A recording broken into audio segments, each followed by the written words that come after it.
Oi, gente! Resolvi gravar para vocês hoje um vídeo falando sobre a diferença da ansiedade e a síndrome do pânico.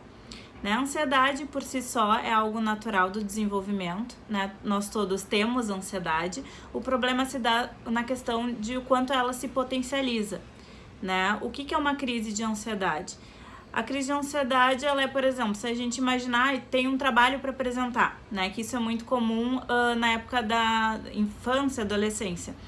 Tem um trabalho para apresentar e a gente fica um pouquinho ansioso antes, é natural, né? Seja para uma prova, para as coisas que a gente tem nos desafios da vida, né? O problema se dá que daí entra a crise de ansiedade quando a gente começa a ter sintomas físicos, como por exemplo uma falta de ar, né? Um aperto no peito, né? Que é o relato das pessoas, às vezes a gente fica enjoado, mas quando a gente passa pelo aquele desafio, que a gente tem muitas vezes a clareza do que ele é, né? Como isso, uma apresentação de um trabalho, a gente passa pelo aquele momento que traz esse desconforto e a gente se alivia.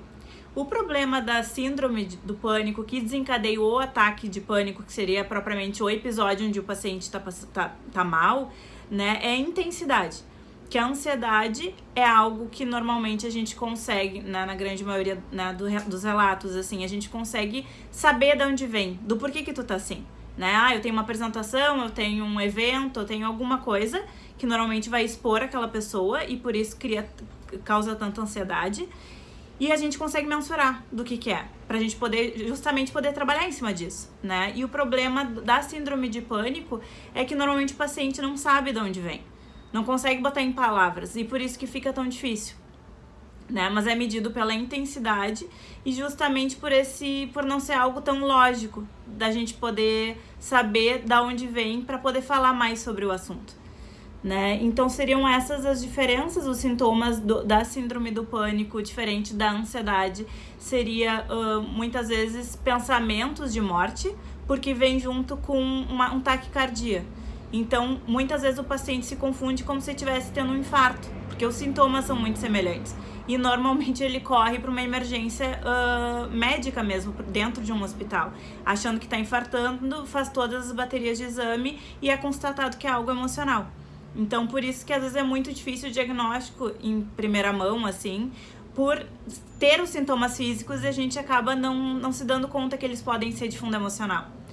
Né? Mas o tratamento se dá com a própria terapia, né? Com a ajuda do medicamento, que o medicamento vai entrar para abaixar essa ansiedade e poder permitir com que o paciente consiga estar mais aliviado para poder conversar sobre essa angústia toda. Para através da conversa a gente conseguir estar entendendo o que está se passando para poder estar ajudando esse paciente, né? Então é mais ou menos isso as diferenças, né?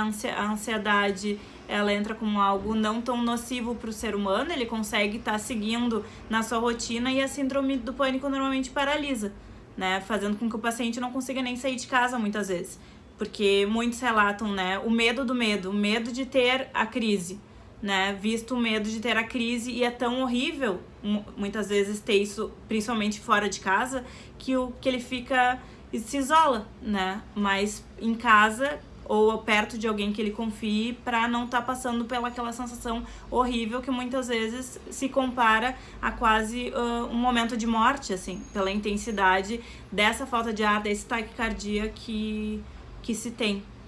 Então é mais ou menos essa diferença. Qualquer dúvida que vocês tenham, podem me escrever, que eu vou tirando as dúvidas de vocês, tá bem? Boa tarde!